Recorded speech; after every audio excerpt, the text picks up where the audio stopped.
Our last speaker for this morning is Steve Augustine, co-author Jonathan Blitz. They're from Quantum Chemical Company and the Department of Chemistry at Eastern Illinois University. And the title of the talk is A Proposed Mechanism for Silica-Supported Chromium HDPE Catalyst Activation.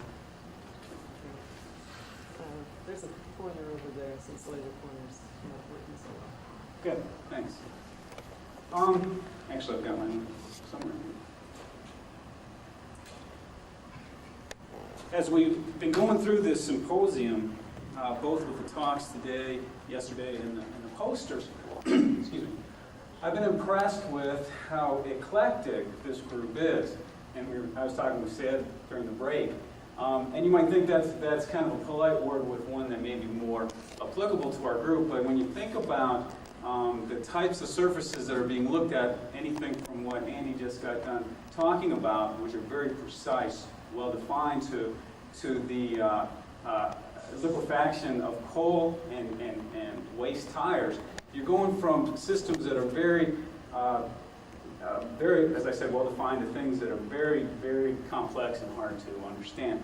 The reason I say that is that for two. One is that it's a privilege to be a part of this, to get that well-rounded exposure, and that's pretty unusual for symposia anymore. And the second is to just kind of introduce my talk, which is basically a talk without a home. I'm talking about a polymerization catalyst, and for whatever reason, many folks who work on polymerization catalysts tend to stay away from what we would say classical catalysis type meetings. They tend more toward organometallic meetings, and for whatever reason, because they are catalysts, and many, especially polyolefin catalysts, are heterogeneous catalysts. But the chromium system is unique. It's not like a Ziegler system or a metallocene system, which has a very elaborate ligand shell. The chromium system is a system that is treated at very high temperatures, and I'll talk about that a little bit. Temperatures about 900 degrees to the point where you strip away. It has no real external ligand shell other than the surface. And so this type of system doesn't fit well in an organometallic talk. So basically, as an introduction, I just want to open up and say, as we go through this, and as I don't or do explain things, well, just stop me and let me back up and work on this, because this is a system that I also have not worked much with in the past. It's actually a system that John and I looked at several years ago and saw some interesting things that allowed us to understand some of the techniques we're using and allowed us to understand some very fundamental chemistry. And as you probably would recognize in industry, once you have an opportunity to work on something fundamentally, you kind of put it in the back corner and you play at it every now and again, but you don't have a lot of chance to really deal with it in depth. The HDPE in my title is for high-density polyethylene. Essentially, it is a semi-crystalline material made up of linear polyethylene chains. It's the type of material that has very good environmental properties. It's used in containers, milk jugs, jugs for Presto and antifreeze. It's also used in a lot of things that are exposed to the environment. And chromium catalysts are used to produce about, several billion pounds of polyethylene annually. And so that's why it's near and dear to the heart of quantum chemical.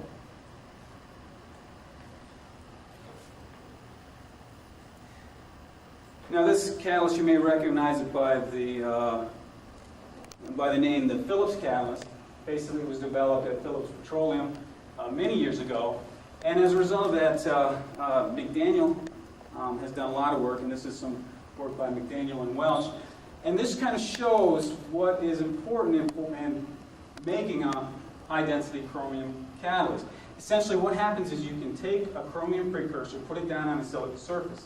It can be organometallic, it can be inorganic, but basically after you throw it down, you heat it up to these very high temperatures to affect some degree of oxidation. And essentially what you do is you're oxidizing whatever you started with to the chromium-6 state. But what's interesting is that you go well beyond the temperature where you need this oxidation, and the catalyst still improves in activity. And you still improve in what is called melt index, which is a measure of the processability of the material. And people have tried to understand what is going on here, because if you just look at the temperature alone and just think of chromium chemistry alone, this is a temperature, as I said, well high enough to affect complete oxidation. Indeed, at this temperature, you would be reducing the chromium to chromium-3, but there's some stabilization by interacting with the silica matrix that it is sitting on. So basically, to explain some of this, folks have looked at the hydroxyl population. Indeed, what they think is that as you go to higher temperatures, you are dehydroxylating to a greater degree, until you reach a point where you start sintering both the chromium and the silica, and therefore your catalyst properties drop off. Well, to kind of paint this picture a little bit broader, McDaniel's also done some work in the past on how chromium, the presence of chromium on a silica catalyst, also affects the dehydroxylation of that catalyst. And so you can see that as you increase chromium loading, at the same time as you increase the activation temperature, if you would titrate that hydroxyl population, it will drop off.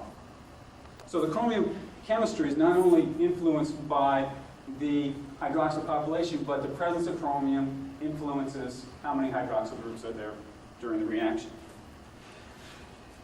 Well, we decided to take a look at this, and of course, there's 7 ways past sunny to look at things.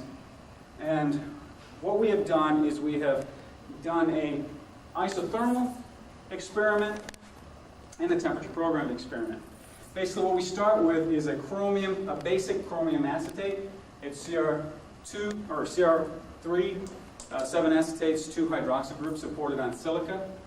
And for this reaction, this is an oxidation. So we raise the temperature of the reactor in an inert environment until we get a stable temperature. Introduce oxygen. Look at the reaction with the mass spectrometer. Basically, all we see is CO2 and water. And then get a nice linear plot with conversion indicating it's a first order reaction, and take those rates off from the slopes.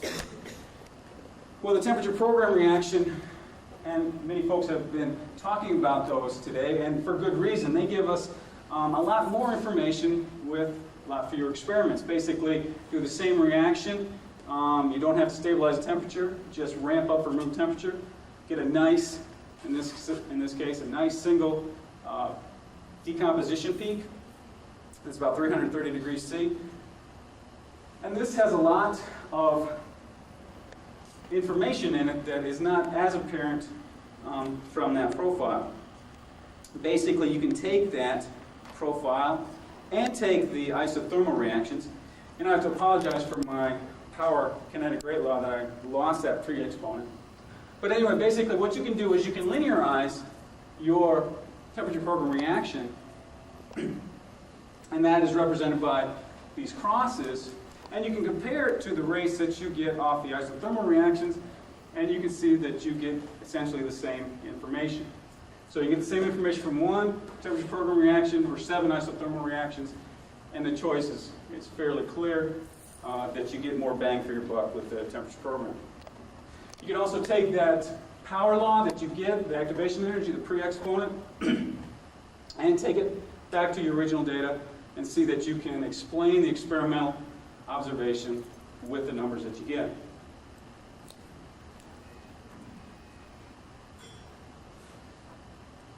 The next thing you can do is look at oxygen dependence, again, with temperature program reaction or isothermally.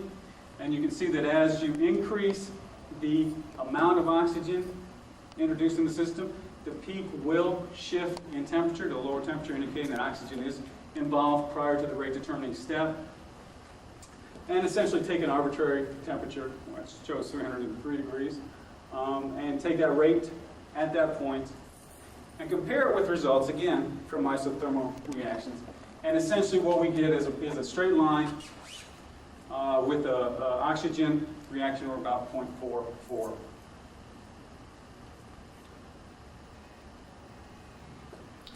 So to summarize, what we wanted to do is we wanted to really understand temperature program reactions, and we wanted to know if we can use them to fully describe a kinetic rate law, and we feel that we can. And we've used isothermal reactions to benchmark that, to show us, yeah, we're getting stuff that it makes sense. And then basically we took that and we tried to fully describe what's going on in this chromium, basic chromium acetate activation, basically getting pre-exponent, activation energy, acetate order, and oxygen order. And again, just looking at this oxygen order shows us that we are getting some type, or appears that we're getting some type of dissociation of oxygen prior to the rate determining step. Well, we wanted to look into this a little further, and the way we did it is to look at other media of reaction. We looked at what happens in nitrogen, and we also looked at what happens in CO nitrogen mixtures. And I just wanted to show that what we're getting off of in nitrogen is a little bit different than what we see in oxygen, in the fact that we get, in addition to our CO2 and water, we get methane and hydrogen. And I don't want to talk too much about the peak shapes yet, but I'll get to that. I want to talk a little bit about peak position. So this is what we've looked at in oxygen. Our peak position is about 330 degrees C. In nitrogen, the reaction is a little bit more difficult, and it occurs about 420, 430 degrees C. In CO, it's very interesting in that the incipients of that peak, the early temperature behavior of that decomposition, is very similar, but once you get to about 400, 450, we get much more CO off of that catalyst than we do in nitrogen.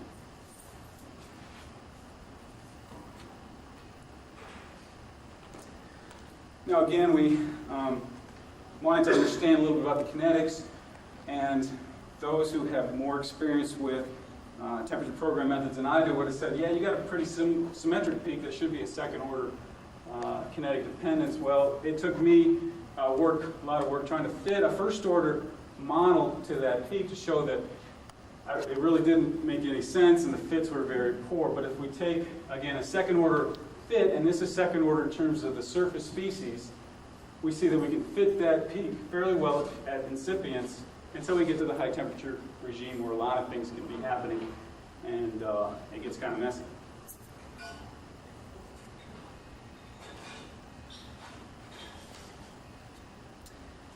But from those fits, again, you come back to activation energies.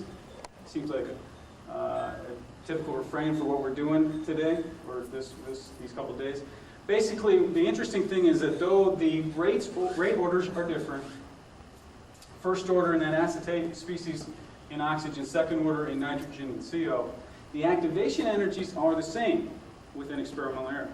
And these are averages of 7 to 15 different runs. So we feel fairly confident that what we're seeing, even though something is quite different in that mechanism prior to the rate determining step, the bonds being broken and those being formed, some similarities are going on. And it gives us an idea that there's some consistencies through that system that will help us understand it. Again, temperature programmed reactions help us to quantify the number of species on a surface.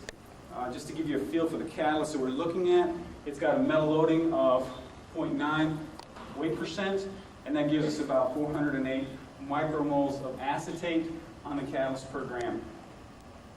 Basically, as we look at the different systems, both blank, which is just plain silica in nitrogen, and then the chromium on silica in the 3 different media. In oxygen, again, the average of 15 trials with a standard deviation, we are seeing a number that is consistent with what we'd expect in terms of what we put on the catalyst. So we are seeing that the reaction, or the technique gives us numbers, quantifiable numbers that make sense. The interesting thing is if you look at nitrogen, there is a divvying up of whether that carbon comes off in the form of CO2 or methane. But if you add those numbers up, you see that it does not add up to what we would expect. And indeed, we see that about 15% of that carbon remains on the surface in nitrogen, which we can remove with oxygen. The interesting thing is if you look at CO, there is a lot more carbon coming off that surface than what you would expect. And so you have to say, we are incorporating some of that CO into our product, and I'll get to that in a little bit. Water is also interesting, as you may have remembered, that the hydroxyl population influences catalyst performance. The interesting thing is that the blank gives us about 1,300 micromoles per gram, but if you put chromium down on top of silica, and again do it in nitrogen, we attenuate or we reduce the amount of hydroxyl coming off that catalyst. And in CO, that reduction is even greater. So again, we are confirming what has been seen previously, is that the presence of chromium does influence the dehydroxylation. This kind of shows you what happens during the temperature program. And this is the blank silica, and you can see that when chromium is added to it, there's an attenuation of dehydroxylation that occurs in the form of condensation to water formation. And that attenuation occurs right at the middle of what you would normally see in that peak. And it's kind of interesting that if you look at the shoulder regions, a lot of similarities. What I did, it was to superimpose what's going on with that chromium center as we go through the temperature program. And you can see that this attenuation is related to a partial decomposition of the chromium species. And then as that chromium species finishes in the decomposition, then the water dehydroxylation looks somewhat similar again. So again, it looks very much like that chromium species is being involved in the dehydroxylation of the catalyst.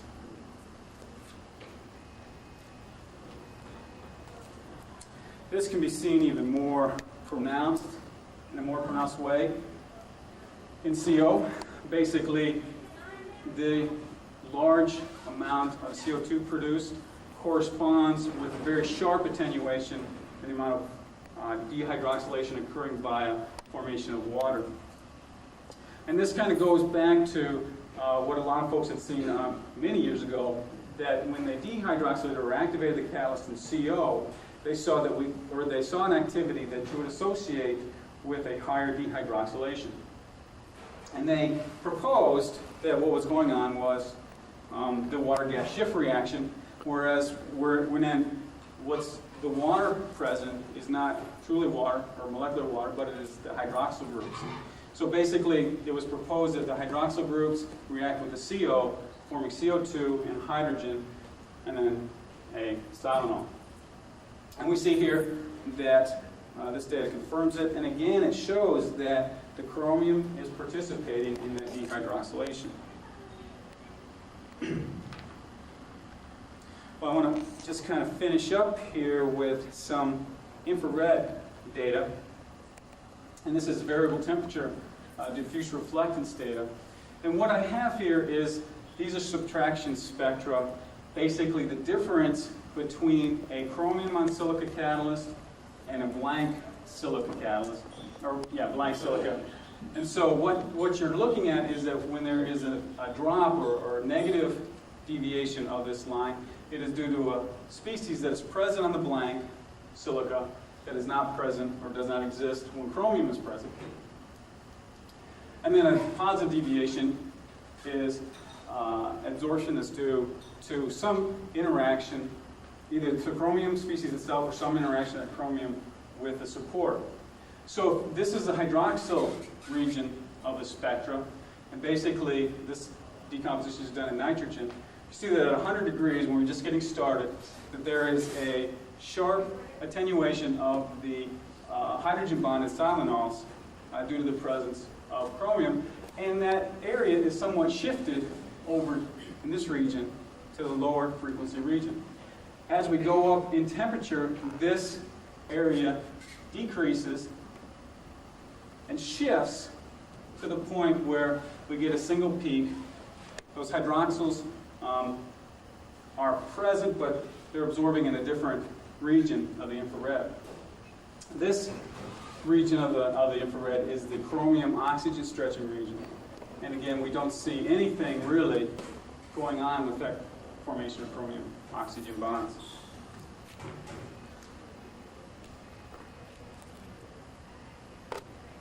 You do an oxygen, a little bit different result.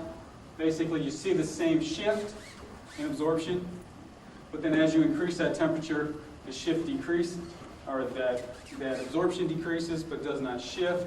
It is actually consumed, and so when you get up to about 600 degrees C, you're basically seeing a loss of these hydrogen-bonded solenols. In the oxygen regime, what we see is a growing in of a peak at about 900, 905 wave numbers, and that's associated, that's been assigned to the chromium-oxygen double bond. And that supports what we've seen with the temperature probe reaction results, indicating that oxygen is dissociatively absorbed. But then another peak grows in, and this peak has not yet been assigned from anything that I could find, and indeed a lot of folks have used that to indicate that the chromium is forming oxygen bonds with the silica surface. It's kind of hard to say that from that piece of data, but it could be happening.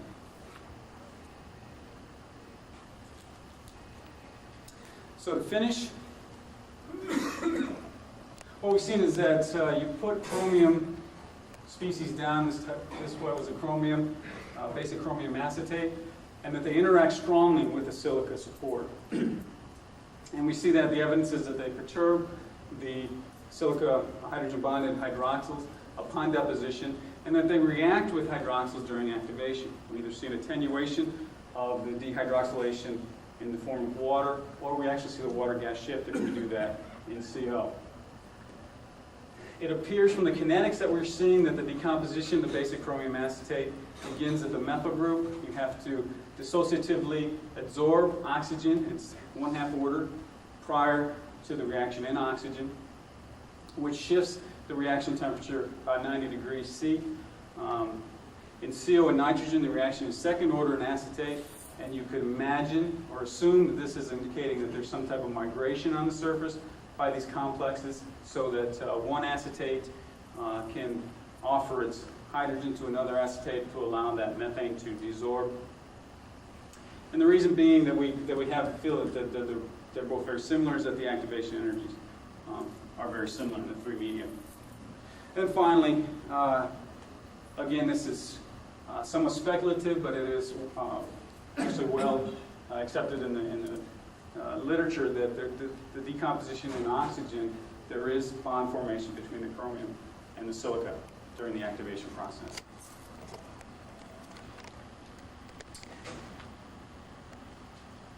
So that is what I have, and I appreciate any questions.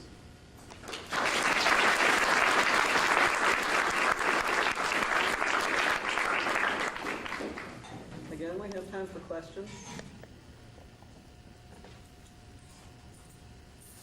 Yeah, in the last couple of the slides you showed the result of chromium going in the differential spectra, you were showing the hydroxyl groups were decreasing, except there was a reversal. That is, there are more hydroxyls when you went from 500 to 600. Can you explain what's going on there? Actually, that's a good point, and I'm not sure I can, other than the fact that, and again, you would not expect the abrupt change Right. that the infrared showed, but it does seem like they're in nitrogen that you would have a larger hydroxyl group population, because for some reason there's a suppression of the dehydroxylation with chromium. But I honestly don't understand why that is such an abrupt change between 500 and 600. The differential was showing even more. Right. Yeah, if you here. One right after the other. Right. Right. So yeah, this would indicate that the big change does occur between 500 and 600. We did not, or were not able to look at what was going on at a smaller increment, and we have not seen anything that correlates or corroborates that with the temperature program reaction. So yeah, I don't know. One possible explanation could be that now you've cleared up the hydroxyl in the vicinity of chrome, and all of a sudden now chrome is picking up water, which is different than what's on the silica. Uh-huh. Yeah. But you're right, to some extent, is that chrome does need something for this ligand shell. Once you destroy the ligand shell, it's very active and it is very hydrophilic. So it's a possibility. How is chromium silica catalyst pretreated before polymerization? If you're going to do a polymerization, do Right. you reduce it first or calcine it first, or what do you do? Well, several things can happen, obviously. But the activation occurs in high temperature and oxygen. Some folks then take it and reduce it with CO. Other folks just throw it in their reactor, and there's an induction time where the ethylene does reduce it. And that's where a lot of the debate around these catalysts have centered for a long time is what is that active state? To what state does that ethylene or CO reduce the chromium? And the two big camps are chromium 2 or chromium 3. The polymerization temperature is roughly room temperature, below room temperature.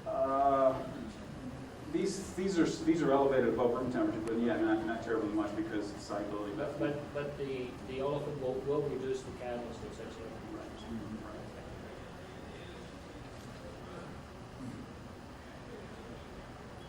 Other questions? Okay, well, I'd like to thank Steve and all the presenters for this morning for making this a great session. Thank you.